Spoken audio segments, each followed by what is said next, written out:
নবীজি বলে, তোমার পাশের মানুষ যদি ক্ষুধার্ত অবস্থায় ঘুমায়, তুমি যদি পেট ভরে খেয়ে ঘুমাও, আমি মুস্তাফা বললাম তুমি আমার উম্মত নও, তুমি আমার উম্মত নও, তুমি আমার উম্মত নও, তুমি আমার উম্মত নও। এটার নাম ইসলাম। নবীজি একবারও বলে নাই তোমার পাশে কি মুসলমান আছে নাকি হিন্দু আছে না বৌদ্ধ আছে, একবারও বলে নাই। বলেছে ক্ষুধার্ত থাকলে খাবার দাও,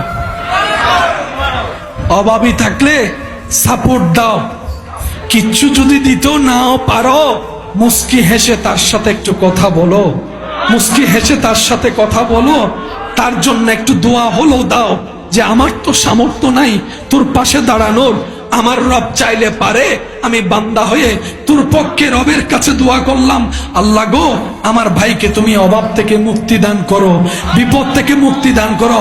এটাই হচ্ছে ইন্নাদ দীনা ইনদাল্লাহিল ইসলাম।